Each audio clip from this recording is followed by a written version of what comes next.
Dentre os mais belos diálogos registrados em o Novo Testamento, referentes às conversações de alta filosofia e de moral empreendidas por Jesus de Nazaré, encontramos uma narrada por João, logo nos primeiros dias da missão de Jesus. Ele mal havia recebido os discípulos de João Batista, João, irmão de Tiago, André, irmão de Pedro, Felipe, Natanael e o próprio Pedro em seguida. Só andava neste mês com os 5 primeiros convidados. E após a primeira Páscoa, em que ele se apresentou no templo pela primeira vez, foi convidado por uma entrevista pelo doutor da lei Nicodemos. E no início da noite, conversa com o grande senador dos judeus. E logo decide demandar a Galileia, deixando Jerusalém e viajando para Cafarnaum, a terra em que morava Pedro, André, João, Tiago, os filhos de Zebedeu e Salomé. É nessa viagem que, de uma maneira estranha, Jesus escolhe o caminho mais difícil, a estrada mais íngreme, mais lenta, embora mais curta, para demandar Cafarnaum, atravessando bem no meio a Samaria. A Samaria era uma terra amaldiçoada pelos judeus. Havia entre os judeus e os samaritanos uma divisão que era alimentada especificamente por ódios religiosos. Os samaritanos eram considerados estrangeiros, eram chamados de filisteus e eram, de todas as maneiras, diminuídos, humilhados e perseguidos pelos judeus. Mas eles também retrucavam. E o clima de insatisfação, de animosidade, somente crescia. Mas Jesus desejou passar pela Samaria. E é lá, na primeira metade da viagem, que ele vai se deparar com uma mulher que ele já esperava, com certeza.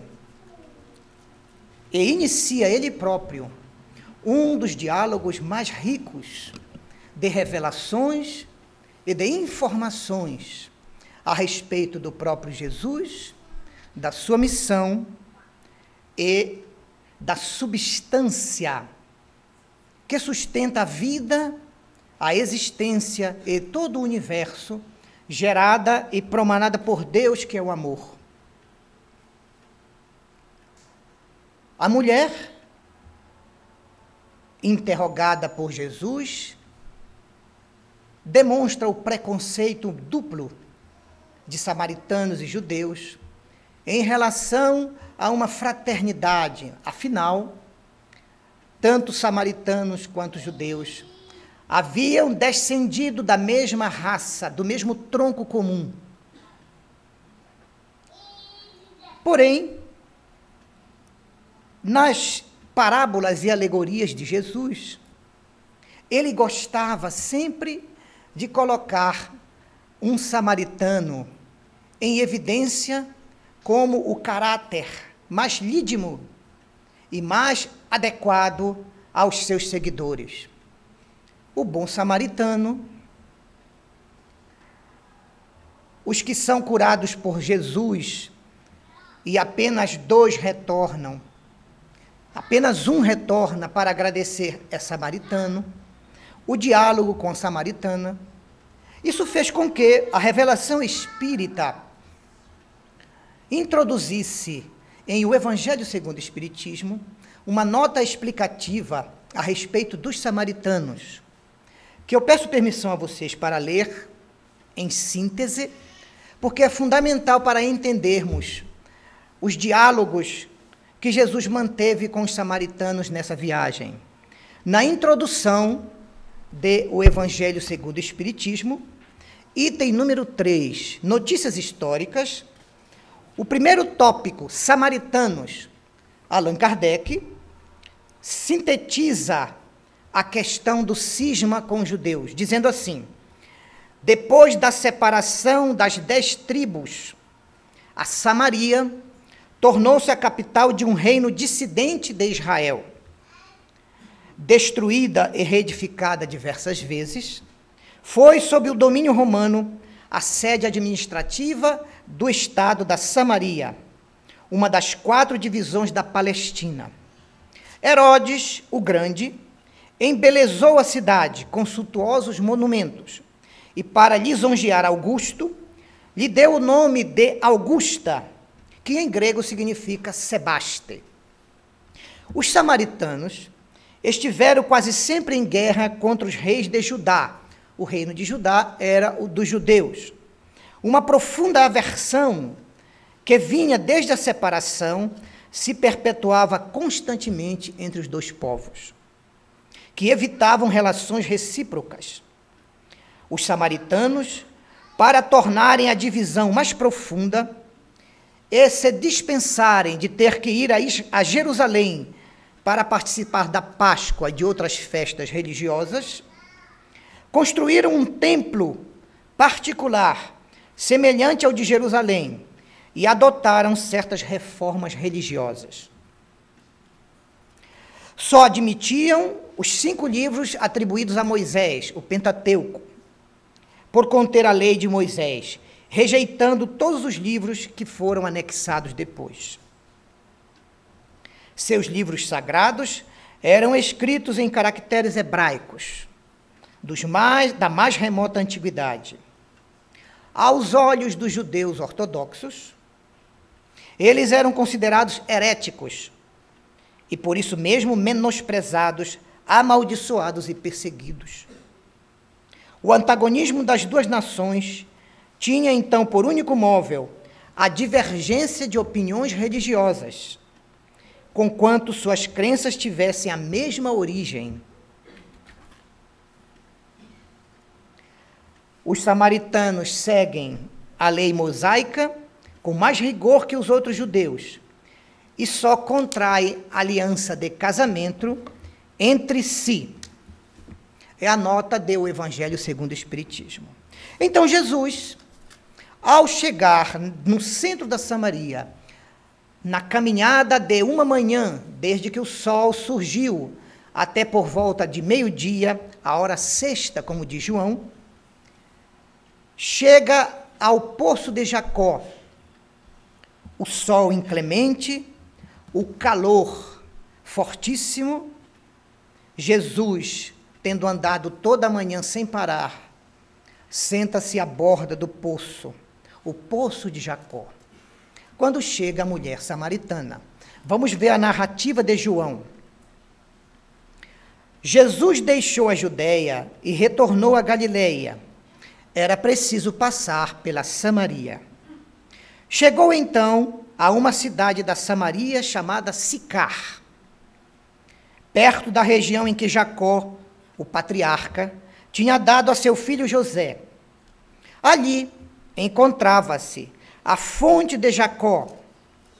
Fatigado da caminhada, Jesus sentou-se junto à fonte. Era por volta da hora sexta, meio-dia. Eis que uma mulher samaritana chega ao poço de Jacó para tirar água. Jesus, tomando a palavra, lhe diz: mulher, dá-me de beber. Os seus discípulos tinham ido à cidade comprar alimento. Assustada, A mulher samaritana retruca: como é que, sendo tu um judeu, me pedes de beber a mim, que sou mulher samaritana? Com efeito, os judeus não se dão com os samaritanos. Jesus lhe respondeu: mulher, se tu conhecesses o dom de Deus, e quem é que te diz dá-me de beber, tu é que lhe pedirias, e ele te daria a água viva. Analisemos durante um tempo. Nós somos caminhantes eternos da estrada da evolução. Por misericórdia de Deus, recebemos a bênção de uma oportunidade nova, quando o nosso espírito é escolhido para ocupar um corpo que se forma na concepção, no ventre da mulher. E ele desenvolve-se por 9 meses, em média, e renasce no teatro da vida na Terra, em um novo corpo de carne. A caminhada em planetas do nível espiritual em que se encontra o nosso e a nossa humanidade, a caminhada na matéria é árdua. Quando a alma deixa as suas potencialidades, que estão em vigência no mundo dos espíritos, e se vê obrigada a reduzir-se na vibração e na dimensão, para ocupar o novo corpo que se forma no ventre da mãe, é como se fosse uma penalização para o espírito. Jesus deixou isso bem claro quando aproximava-se a sua prisão e paixão, e naquela noite ele conduziu João, Pedro e Tiago ao sopé do Tabor, um monte em que ele sempre procurava repousar e refazer as suas energias. E pediu que eles ficassem orando, e avançou um pouco mais na altura íngreme para rezar. Quando voltou, os 3 estavam adormecidos.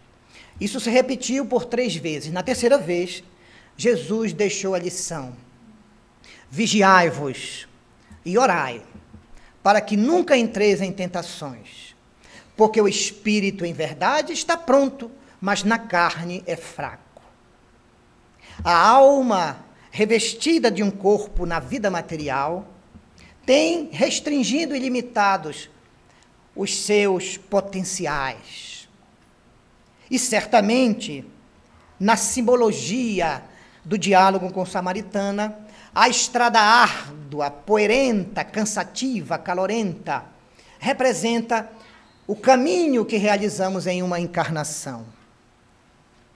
Mas, pela misericórdia de Deus, sempre há pontos de refrigério, sempre há fases de descanso, de refazimento, de recuperação.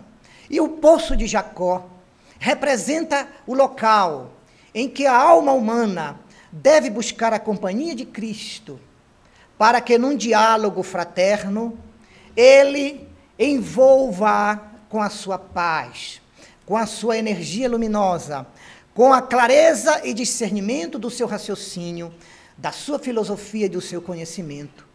E além de esclarecer a alma em perturbação, descendente-lhe a sede de amor, da qual ele é a fonte primeira para nós da humanidade da Terra.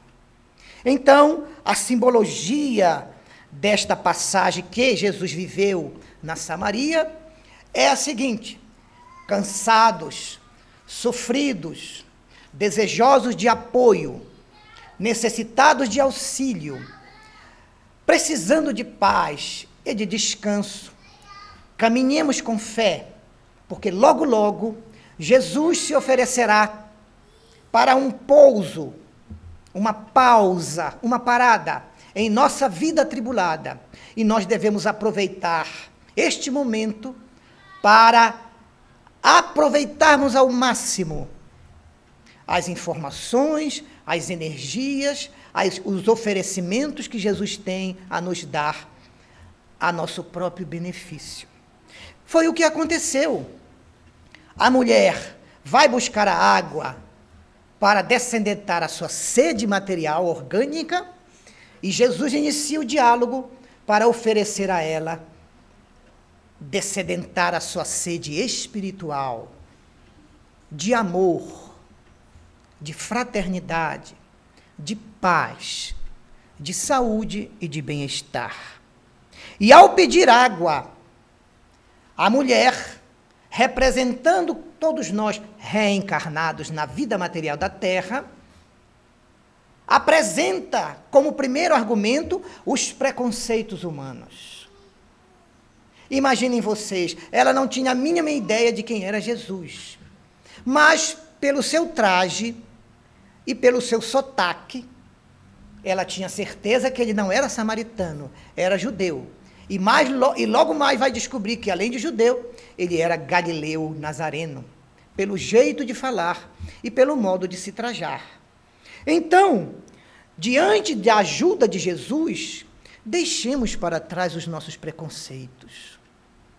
Joguemos fora os nossos convencionalismos vazios, para entregarmos-nos a Ele nesses momentos em totalidade. E ela, inexperiente, não sabendo identificar a presença de Cristo em sua vida, que vai marcar profundamente a sua existência, ela então pergunta-lhe: como é que pode, se tu és judeu, falar comigo que sou mulher, e além disso sou samaritana? Revelando a pequenez dos nossos convencionalismos sociais, étnicos, políticos, que quantas e quantas vezes atrapalham a nossa reaproximação com Deus através de Jesus. E Jesus, vencendo os preconceitos, Jesus, de todos os profetas da história antiga do mundo, é aquele que melhor e mais se relaciona com as mulheres. Não se tem notícia de que Samuel, Jeremias, Isaías, Malaquias, Jonas, Daniel, Elias, os grandes profetas do mundo de Israel, tenham andado a pregar e a ensinar o povo acompanhado de mulheres. Para os judeus, a mulher tinha uma finalidade precípua: reproduzir, para agigantar em quantidade o número de judeus no mundo. Cuidar do lar e da educação dos filhos e só. Jesus não. Jesus convidava-as. Jesus as atraía. Jesus dava a elas funções administrativas, dentre os seus discípulos mais próximos. E Jesus as respeitava e as considerava como seres humanos. Ninguém, entre as histórias de todos os profetas, de todas as religiões do mundo, jamais tratou a mulher como Jesus tratou, com respeito, com carinho, com dignidade e com amor. Por isso, ele não se sentiu ofendido com um preconceito pequeno daquela mulher que não o conhecia, e nem tocou em responder ou explicar-se. Foi ao ponto essencial, que era o motivo do seu encontro com ela. Ele respondeu: mulher, se tu conhecesses o dom de Deus. Qual é o dom de Deus? É o amor. É o dom com o qual Deus nos cria como espíritos inteligentes. Individualidades responsáveis, dotadas de livre-arbítrio e de uma fatalidade só. A fatalidade de todos nós é chegar à perfeição que nos está destinada por Deus. Para isso, Deus nos dá a oportunidade de vir aos teatros da vida da terra tantas vezes quantas forem necessárias, através das várias existências da alma na matéria. Como diz Paulo em suas cartas, realmente a vida é uma só, mas as existências da alma que vive no mundo em que se morre, que é o mundo material, são múltiplas. não têm definição, são infinitas.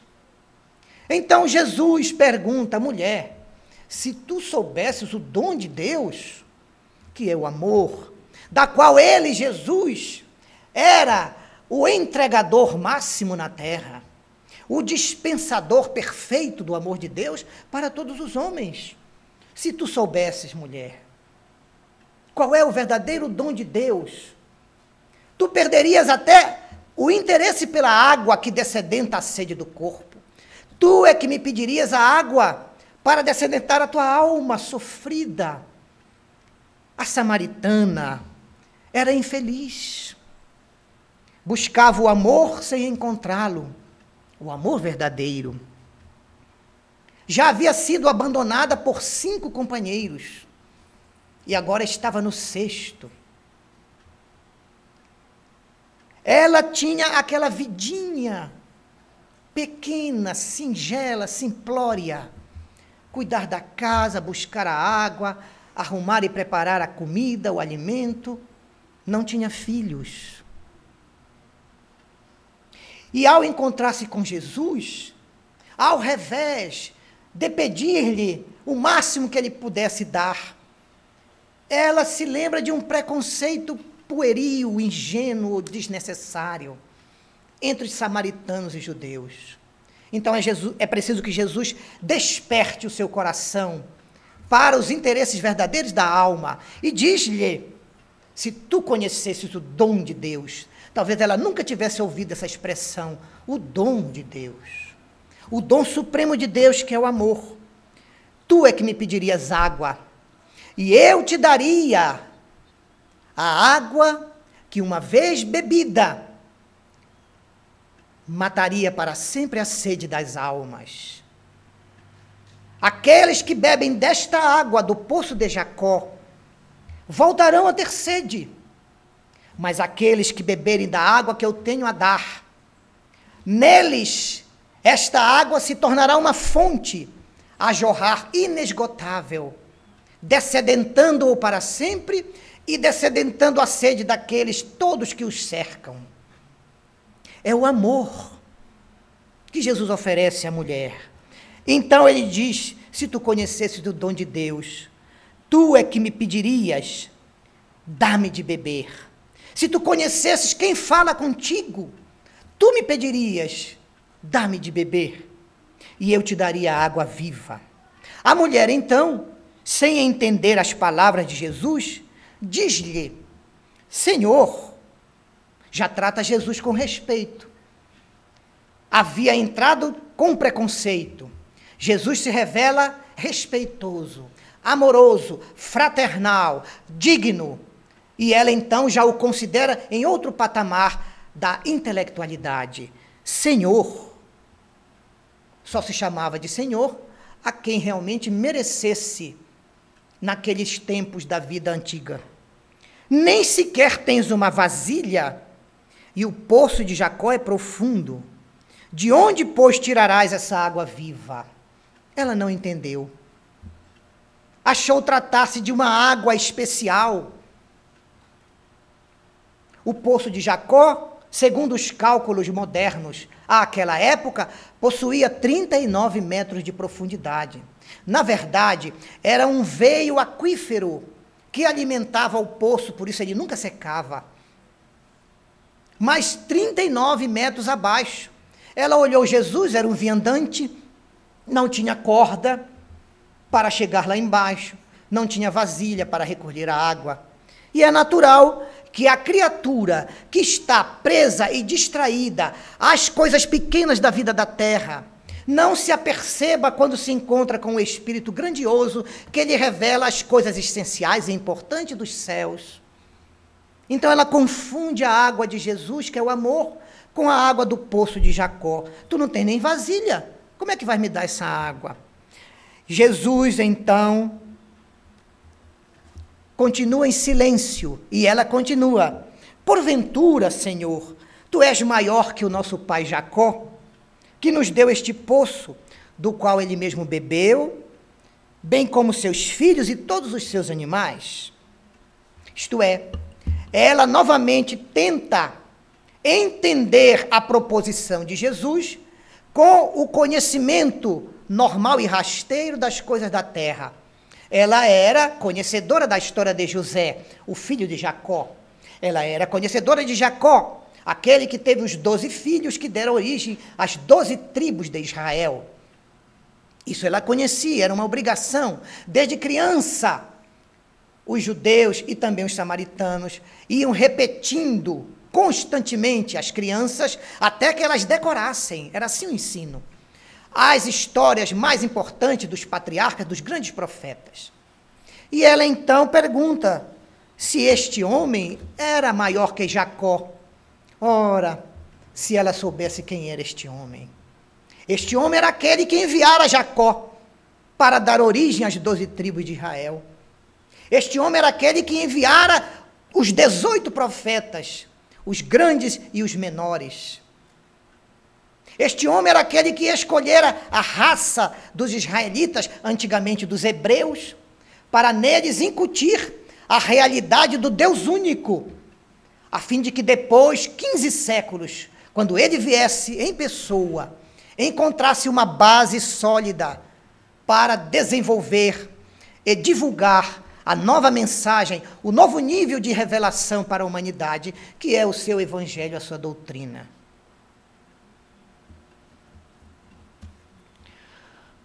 Quando nós estamos impedidos de visualizar a grandeza e a essência da espiritualidade, é comum que tentemos ver as coisas, os fatos e as pessoas, analisar tudo de acordo com os nossos padrões materiais. Então ela pergunta a Jesus, por acaso tu és igual ou maior que Jacó? Que eu sei, a história do meu povo diz, que foi ele quem nos deixou como legado este poço. Então é normal que nós, diante da grandeza do Espírito e da essência da vida, que é imortal, geralmente misturemos as coisas do Espírito com os nossos argumentos, as nossas interlocuções, baseadas nos costumes simples da vida da matéria. Jesus, então, lhe respondeu, mulher, todo aquele que bebe desta água voltará a ter sede novamente. Ele tenta desesperadamente fazê-la ascender no raciocínio e no entendimento da água como o elemento precioso, o líquido maior que sustenta a vida na terra, do amor que é a água viva que ele oferece. Todo aquele que bebe desta água terá sede novamente. Mas aquele que beber da água que eu lhe darei, este nunca mais terá sede. E é lógico, então, que se ele iria proporcionar ao interessado uma água que descedentasse para sempre a sua sede, só poderia ser um elemento vinculado à essência imortal, que é o espírito, que não morre, que não desaparece, que permanece, enquanto o corpo, a alma dele se utiliza, e quando mais não lhe serve, ela o devolve à terra, volta às origens e futuramente retorna a um novo corpo, para recomeçar novo périplo na grande viagem da alma em busca da identidade com Deus, a nossa perfeição alcançável. E continua Jesus, todo aquele que beber da água que eu lhe der, nunca mais terá sede, pois a água que eu lhe der, tornar-se-á nele uma fonte de água jorrando para a vida eterna. Como o dom de Deus que Jesus nos oferece graciosamente é o amor, uma vez que nós coloquemos em condições próprias, adequadas, para receber este amor, cultivá-lo no ímã de nossas almas e começar a senti-lo na vivência cotidiana, quer estejamos desencarnados, quer estejamos na vida material encarnados. A partir deste momento, o amor promove dentro de nós os fundamentos de uma fonte inesgotável. De sorte que quem começa a amar, amará para sempre, nunca mais irá parar. Quem descobre o amor dentro de si, nunca mais deixará de tê-lo. E como toda fonte, ela primeira enriquece o solo de onde jorra. Nas nossas vidas, quando começarmos a sentir o amor, nós seremos os primeiros beneficiados, porque ele primeiro nos inundará de paz, de energia, de bem-estar, de verdade e de luz. E imediatamente jorrará em favor daqueles que se interessem em recebê-lo.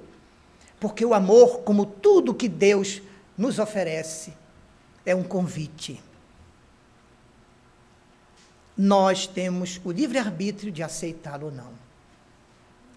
E quando estivermos neste ponto de pausa em nossas vidas, nesta nossa atual reencarnação, quando estivermos naqueles momentos em que a providência divina nos concede uma fase pequena de descanso para retemperarmos a alma, fortalecermos o espírito e logo mais recebermos de novo as provas e expiações que precisamos para a nossa própria felicidade. Não é para a felicidade de Jesus, nem de Francisco de Assis, nem de João, nem de Pedro, nem de Paulo, nem da Samaritana, que 15 séculos depois, em uma de suas reencarnações futuras, desceu à terra e recebeu o nome de batismo Teresa, Teresa de Ávila, segundo Carlos Juliano Torres Pastorino.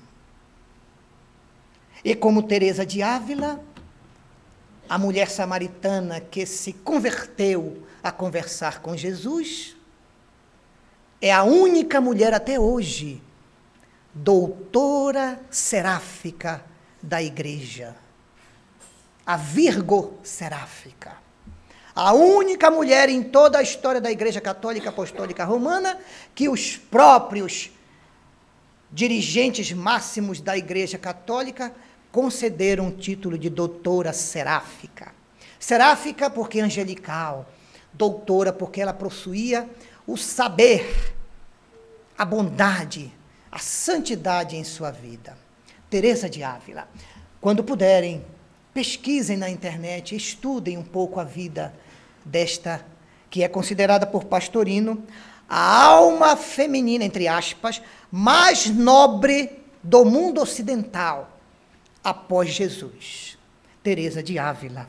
Então, Jesus diz à mulher que, se ela entender e receber dele o amor vivo, que descendentará para sempre as necessidades de amor, de sentimento, de emoções nobres da sua alma, ela própria se tornará uma fonte inesgotável desse amor. Tornar-se-á uma representante de Deus e de Jesus aqui na Terra, conforme aconteceu na vida dela. Porém, mesmo dizendo isso, a mulher continuava com a mente dirigida ao conhecimento e à vivência social a que estava acostumada. Por isso, ela disse a Jesus: Senhor, dá-me dessa água, para que eu nunca mais tenha sede, e para que nunca mais eu precise vir aqui buscá-la. Ó humanidade, por que ainda queremos as coisas mais poderosas, as forças mais produtivas, oriundas de Deus, para nossos pequeninos projetos da vida material? Ela queria o grande e verdadeiro amor que o Cristo lhe oferecia, só para deixar de vir carregando o cântaro, buscar água para levar para sua casa. Não se tratava disso. Quando Jesus propuser um encontro mais íntimo conosco, sob a forma de entrevista, por favor, deixemos de lado todas as nossas convenções, os nossos conhecimentos rasteiros da vida na matéria, os nossos interesses mesquinhos, os nossos projetos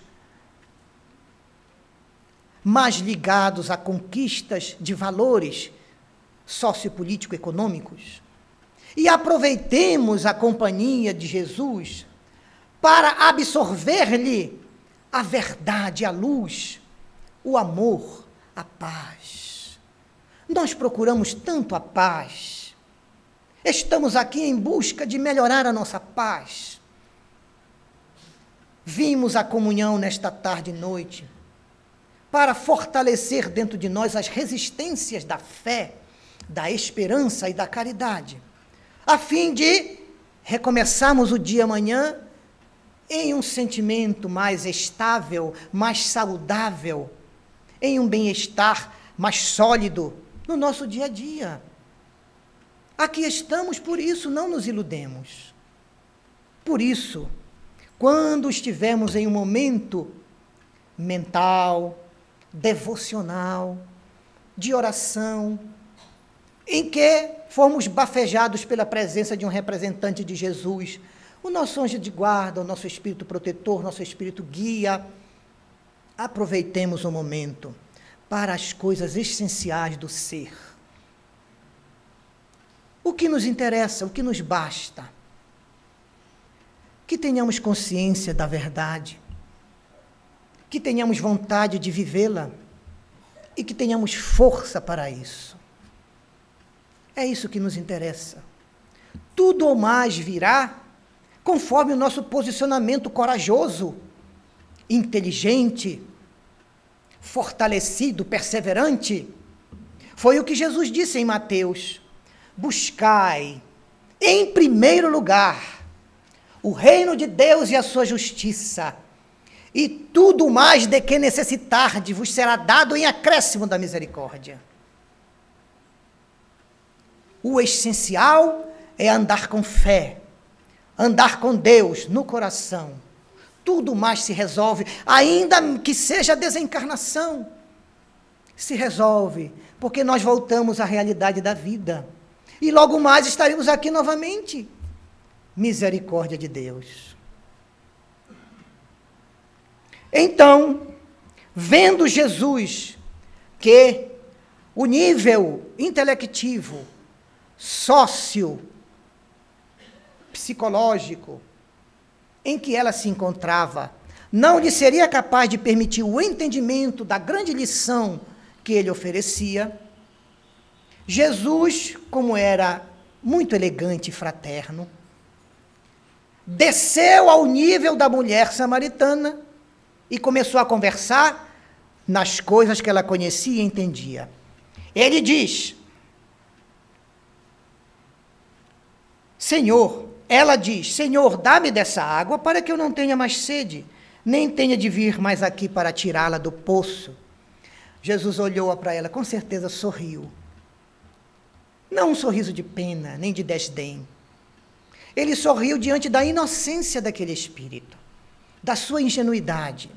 Ele não sabia que estava diante do governador da nossa humanidade e do nosso planeta. Então ele sorriu para deixá-la um pouco mais tranquila e mudou brutalmente de assunto. Olha o que ele diz para ela. Jesus lhe disse: mulher, vai, chama teu marido e volta aqui. Mas o que é que tem a ver marido com água viva? Vai, chama o teu marido e volta aqui. A mulher lhe respondeu: não tenho marido. Jesus lhe disse: falaste bem, não tenho marido. Pois já tiveste 5 maridos, e o que agora tens não é teu marido. Nisso falaste a verdade. Então Jesus fez o que faz a providência quando nós queremos nos manter timidamente cegos, enceguecidos, sem visão do futuro, da realidade, da essência. Jesus foi falar do dia a dia dela. Contou logo para ela o principal: olha, eu conheço a tua história. Tu buscas o amor que eu te ofereci na forma de água viva, tu não entendeste. Tu busca o amor nesses 5 homens e não encontraste, e nesse 6º também não vais encontrar. Porque o amor não se encontra fora. O amor se faz nascer dentro. Quem quer ser amado por alguém ou amada, desperte o amor dentro de si. Atraia alguém que também saiba amar. e una-se a este, e os dois amem-se mutuamente. É por isso que a maioria dos relacionamentos tem muitas dificuldades para se estender ao longo das décadas. Porque quando encontramos alguém que nos interessa, que nos desperta um sentimento, uma emoção diferente, nós logo imaginemos, eu preciso desta para que ela me faça feliz. Um problema que é nosso, nós nem começamos a namorar, já jogamos nos ombros dela. Ela é que tem que se virar para me fazer feliz. Mas o que é pior é que ela pensa exatamente o mesmo de nós. Ela diz, este homem é de boa família, é concursado, tem estabilidade. Estou doida para ver o contra-cheque dele. É o marido ideal. E se Deus quiser, ele vai me fazer feliz. Não vai, porque esse problema não é dele. Ninguém consegue fazer o outro feliz. Só ela mesma pode se fazer feliz. Agora, se ela se fizer feliz, e ele também, e eles continuarem se estimando e se respeitando com sentimento mútuo, será um casal feliz. Daqueles que vai 50, 55, 60 anos juntos, aqui na Terra. Mas nós somos assim, nós não temos visão da realidade. Ou temos, mas na hora nós desconversamos, porque dá muito trabalho. Então, a samaritana ficou impressionada. Este homem sabe tudo da minha vida, porque aquilo eram os segredos dela. Naquela época, ninguém colocava no blog que tinha tido 5 parceiros. Não é? Era um segredo fechado a 7 chaves, a mulher que tinha. Já era uma coisa rara uma mulher ter mais de um marido. Ela tinha tido 5 e já estava no 6º. E então, ela sentindo que ele tinha o conhecimento da sua vida oculta, ela agora desperta para o interessante, para o essencial. Ela diz assim, Senhor, vejo que tu és um profeta. Em outras palavras, tu és um médium, porque captastes no meu pensamento e na minha emoção uma das coisas mais secretas da minha vida. Tu és um médium. E como ela reconheceu que ele era um médium, ela foi no que interessa. Nossos pais, Senhor, adoram sobre esta montanha, e apontou o monte Garizim. Mas vós, judeus, dizeis que é em Jerusalém, lá no templo de Jerusalém, ou de Salomão, que é o lugar em que se precisa adorar a Deus. Ela, reconhecendo que Jesus era profeta, largou as besteiras de água, de poço, de sede, e foi no que interessa. Eu quero adorar a Deus de maneira correta. Como é que eu faço? Vejam como o espírito dela despertou. Ela saiu de beber água para adorar verdadeiramente a Deus. E Jesus, sabendo que Deus é adorado nem em Jerusalém, nem em Samaria, nem no Distrito Federal, nem na esplanada dos ministérios, disse a ela, crê, mulher, vem a hora em que nem nesta montanha de Garizim, nem em Jerusalém, no templo de Salomão, adorareis o Pai. Vós adorais o que não conheceis. Nós adoramos o que conhecemos. Jesus sabia quem era o Pai. Estava na terra em nome do Pai. Foi responsabilizado pelo Pai para cuidar de nós, as suas ovelhas. Ele é o nosso pastor. Porque a salvação vem através dos judeus. Era ele. Mas vem a hora, continua Jesus, e é agora, em que os verdadeiros adoradores deverão adorar o Pai em espírito e verdade. Não é em nenhum templo, não é em nenhuma cidade, não é na montanha mais alta do Himalaia, não é na casa mais antiga do mais sábio e mais antigo guru, que a criatura adora a Deus, porque Jesus teve a oportunidade de deixar revelada a maior verdade para a essência da vida da alma. Deus está dentro de cada um de vós. Então, se você quiser viajar a Jerusalém para ver os locais, é turismo cultural e também é muito bom porque nos emociona. Se você quiser trilhar o caminho de Santiago de Compostela, também é ótimo, nós refletimos, nós nos enriquecemos, nós nos transformamos. Mas se você quiser adorar a Deus, pode ficar mesmo dentro da sua casa, seu apartamento, e mergulhar para dentro de si, e encontrar-se com Ele e abrir o coração, que Ele lhe responderá. Mas vem a hora e é agora em que os verdadeiros adoradores deverão adorar o Pai em espírito e verdade, pois são esses os adoradores que o Pai precisa. Nada de adorar com presentes, com oferendas. Os judeus faziam oferendas naquela época. Nada de querer amansar o Criador, diminuir a sua ira. O Criador não tem ira. O Criador nos ama, nos compreende e sabe que nós estamos na situação atual porque metemos os pés pelas mãos. E fomos nós próprios que projetamos o nosso futuro, que hoje é presente. Então Deus não se aborrece, não perde a paciência. Vocês imaginaram se Deus um dia perdesse a paciência com a humanidade? Até aqui no DF surgiria tsunamis, destruindo tudo. Não ficaria pedra sobre pedra, alma sobre alma. Mas Ele não perde, Ele é o eterno amor. Ele é a fonte inesgotável, cujo amor sustenta e mantém a harmonia do universo. Deus é espírito, e aqueles que o adoram devem adorá-lo em espírito e verdade. Então, quando comparecemos à comunhão espírita de Brasília, quando vamos à igreja de São Francisco, lá na Asa Norte, quando vamos aqui na Santíssimo Sacramento, quando vamos na igreja lá de Nossa Senhora de Nazaré, que é da minha terra, lá na QI 5, no Lago, nós vamos influenciar-nos externamente com uma ambientação psíquica favorável a mergulharmos para dentro de nós. Na verdade, os templos, as religiões, as crenças são auxiliares para nos ensinar o caminho que se deve fazer para dentro, para se encontrar com Deus. São auxiliares que a bondade de Deus nos permite. São orientadores, são esclarecedores, são informantes das notícias de Deus. É uma utilidade de cunho excelente para a humanidade da Terra, que ainda precisa muito de todos os templos. Daí os Espíritos dizerem que todas as religiões idôneas são boas.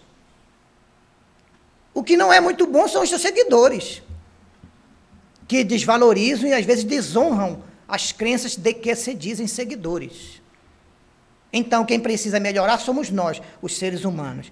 Precisamos, então, adorar a Deus em espírito e verdade, isto é, com a sinceridade do nosso ser, buscando o conhecimento verdadeiro de como devemos nos portar e comportar aqui na vida, na matéria e depois no mundo dos espíritos, para estarmos sempre de bem com Ele,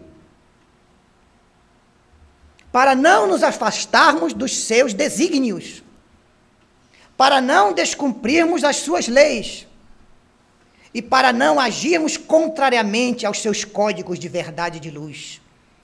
Por quê? Porque se assim o fizermos, o primeiro prejudicado seremos nós próprios. Não vai acontecer nada com Jesus. Às vezes Jesus se entristece e chora. Deve ter chorado muito na época da Primeira Grande Guerra Europeia e chorado mais até na Segunda Grande Guerra, que se estendeu por outros continentes. Chora, mas age, aumenta a misericórdia, aumenta a assistência. No final do filme Nosso Lar, eles deixam bem claro isso, que a Terra, naquele momento, estava entrando no período dos confrontos bélicos terríveis e era preciso um reforço em todas as orações, mentalizações, leituras e conversações da colônia Nosso Lar para ajudar os habitantes da Terra a minimizar o problema que criou uma nuvem escura em torno de todo o planeta por causa de bobagens, tais como: tu és de uma raça, eu sou de outra. Tu és judeu, eu sou alemão. Tu és inglês, eu sou italiano. Aí chamaram os brasileiros foram lá e acabaram com tudo, como o brasileiro sabe fazer, né? Foi só chamar os brasileiros que a guerra começou a acabar. Deviam ter chamado logo em 39, que aí só tinha durado 1 ano. Então, o exército brasileiro foi lá, alguns levaram um pandeirozinho, um tamborim, cantaram um samba, e as coisas foram melhorando, desfazendo as pesadas nuvens de ódio. Imagine odiar alguém porque ela não é brasileira. Não tem sentido isso para alguém que é honrado e digno? Então, Deus é Espírito. E neste ponto, Jesus, pela primeira vez na Terra, lança uma nova concepção a respeito da divindade criadora.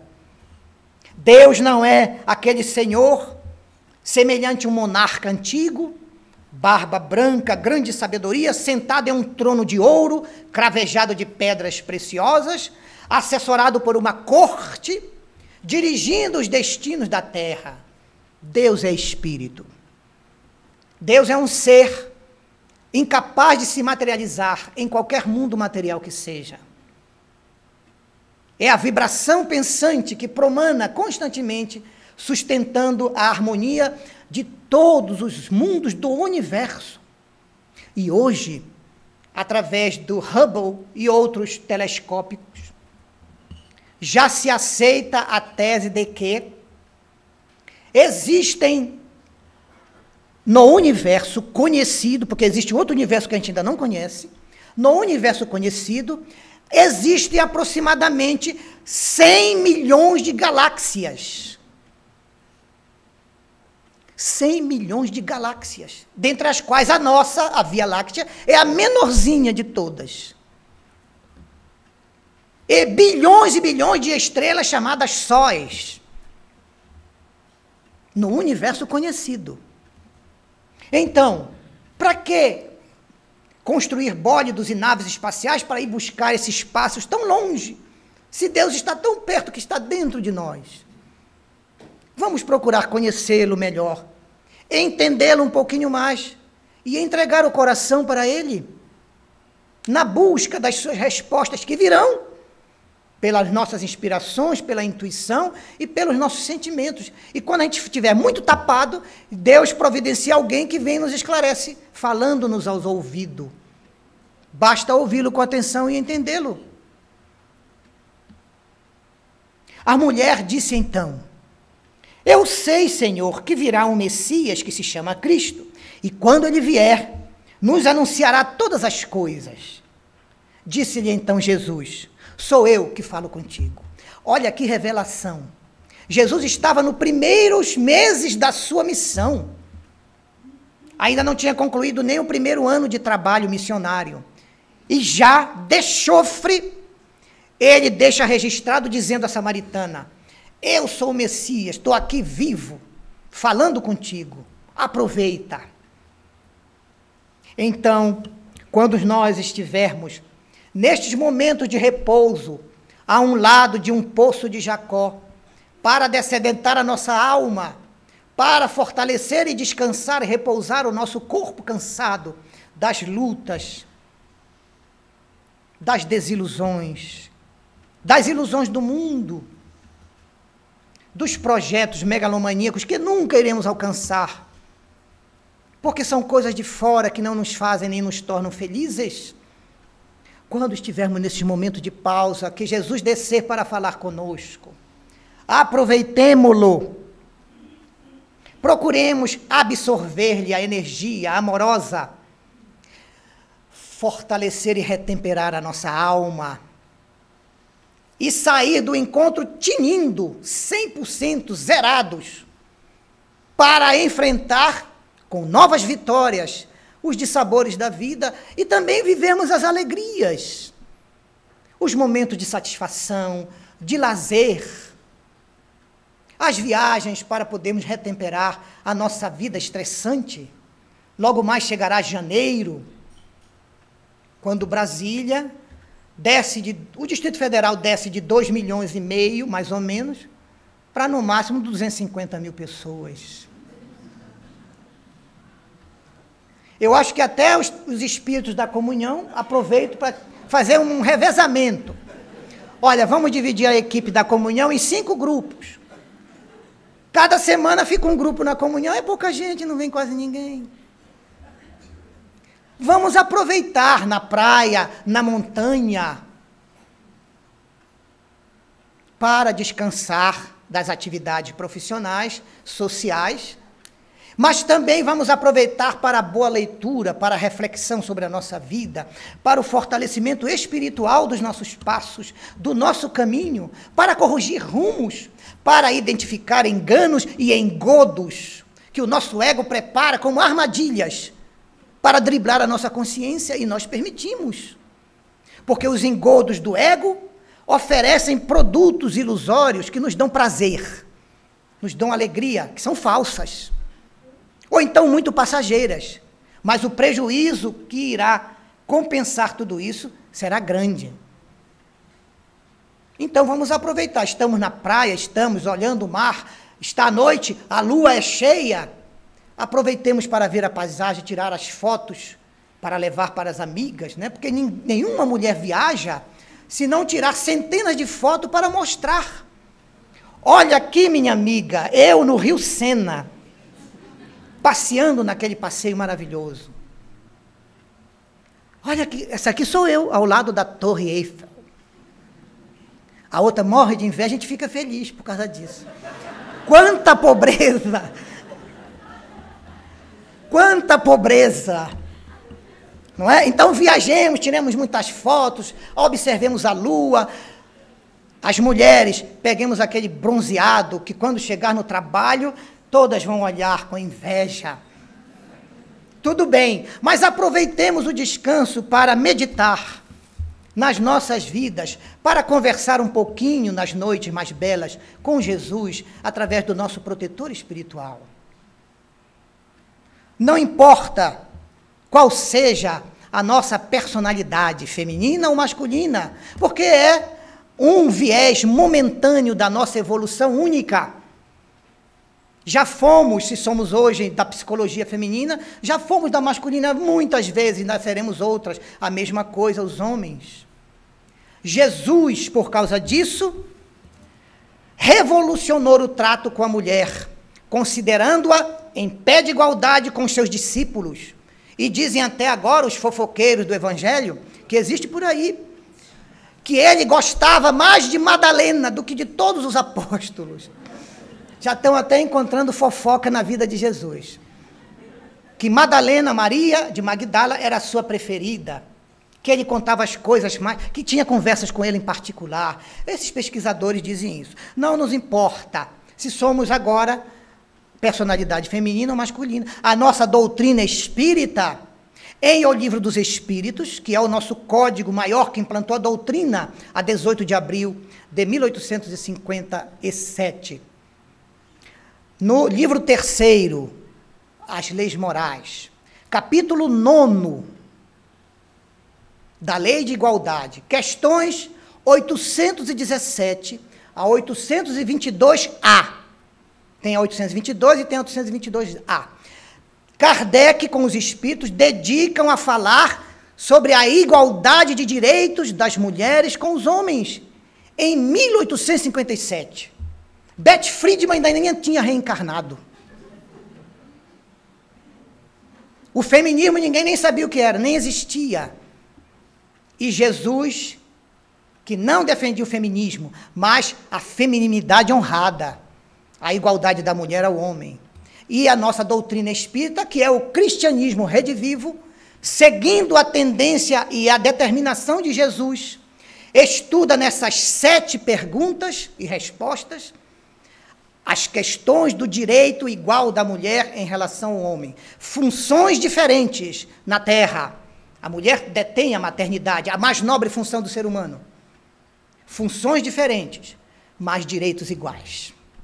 Por isso, encerrando a nossa reflexão, a mulher diz que aqueles assuntos que ela quer saber e que Jesus estava esclarecendo seriam definitivamente esclarecidos pelo Messias, o grande profeta esperado pelos israelitas. E Jesus Deve ter dado um sorriso largo e diz: sou eu que falo contigo, mulher. Aproveita, porque a promoção é só hoje. Amanhã volta tudo ao preço antigo, que é caro. O preço da evolução. Sou eu que falo contigo. Ouve-me, escuta-me, presta atenção a mim, conhece-me, aproxima-te de mim, busca-me em tua vida, para que tu sejas, pouco a pouco, bafejada ou bafejado, pela força que se distende do meu coração, ao encontro de todas as almas que me queiram. Esta força é o amor do meu Pai, que jorra incessantemente do Criador, passa no meu coração e se oferece a todos os seres humanos. Eu sou o Messias, eu sou o amor. Estou aqui para falar da verdade e da vida, cujo caminho eu sou o caminho. Aceita-me, mulher. E ele diria a todos nós aqui: aceitam-me, meus irmãos, para que a partir de hoje eu viva mais em vocês. E o que é melhor que tudo, vocês vivam mais em mim. Que Jesus nos abençoe e muita paz.